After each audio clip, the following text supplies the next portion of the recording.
The women's ice hockey team traveled to Niagara for its third and fourth games against the Purple Eagles.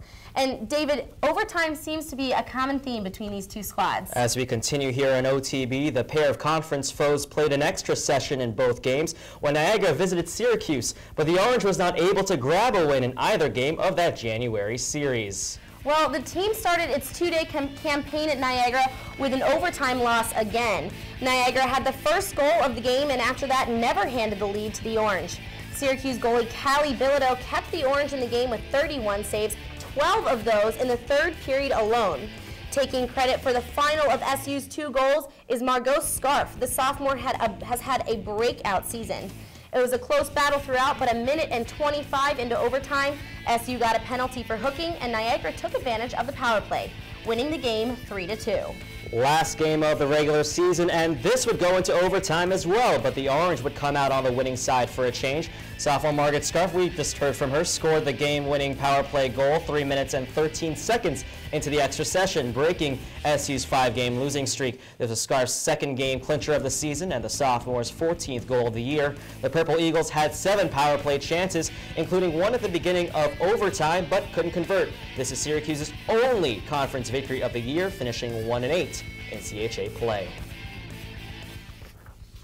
The fight and the character and the grit that it takes to beat those kinds of teams. One's an ACC team, we're going to be an ACC team. One's an Ivy League team that's been established as a national power for many, many years. So it's a landmark for this team. A landmark weekend indeed for the Orange, hosting 2 ranked opponents back-to-back for the first time in one weekend. It began with number 59 William & Mary, and SU put its 27 home match winning streak on the line. That's longer than the current 18-game winning streak the men's basketball team has at the Dome. And for the first time in 3 years, Syracuse loses at Drumlin's Tennis Club. The Orange were only able to get 2 victories out of the 7 points that were available. The wins came from the singles matches won by Amanda Rogers and Alessandra Para. For Rogers, the 6-1, 6-4 victory was her 9th straight singles win. Meanwhile, Emily Harmon lost her singles match in straight sets to Jeffrey Lumens, her first defeat in 10 matches. The last time Cuse lost at home was on February 22, 2009, when Iowa beat Iowa State, that is. The Yale Bulldogs hit the court on Sunday hot off a win over William & Mary. Meanwhile, William & Mary had just handed Syracuse its first home loss in more than 3 years. The Orange had no choice but to recover quickly to take on the 25th ranked Yale Bulldogs. It was a close competition on the singles court, but the Cuse pulled through with an exciting win. In fact, head coach Luke Jensen called this victory the biggest win in program history. Now we'll send it to reporter Lorne Fultonberg for more about Sunday's big win. It's the moment all tennis players live for. The match is on the line. All eyes are on you. The team is behind you. And Sunday, Aaliyah Marrow delivered.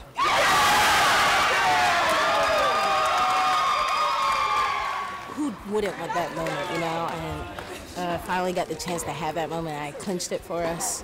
And my team pushed me through. They cheered me on. The crowd was great. So I never got nervous once. Just kept swinging. I wasn't going to come off the court until I won the match. We told Marrow, starting the 3rd set, the match was going to be on her racket.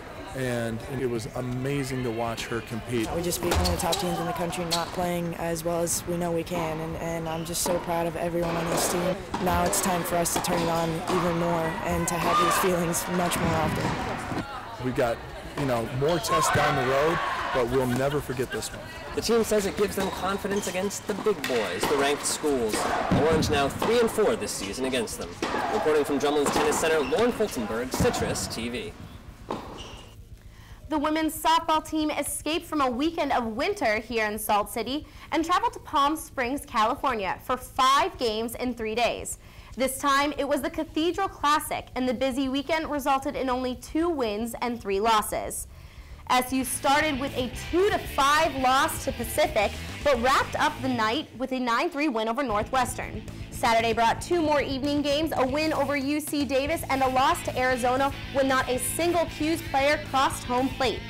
Wrapping up the weekend, SU suffered defeat at the hands of the number 5 ranked UCLA Bruins. Senior Lasara Daniels hit her 3rd home run of the weekend. That run puts her just 2 home runs shy of her 2011 season total. Now we'll send it to reporter Paige Shepperly to hear more about SU's offensive effort. The Syracuse softball team attended the Cathedral Classic this weekend in Palm Springs, California. They took 2 wins against Northwestern and UC Davis out of all 5 games. The team had a particularly good weekend as senior LaSarah Daniels had a batting average of .538, including her 3 home runs. Freshman Julie Wombold had 3 home runs, 2 of them being against Northwestern in the first game.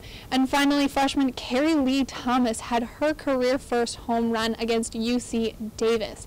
Unfortunately, there will be no rest for the weary as the Orange will travel to sunny Orlando, Florida for the Citrus Classic.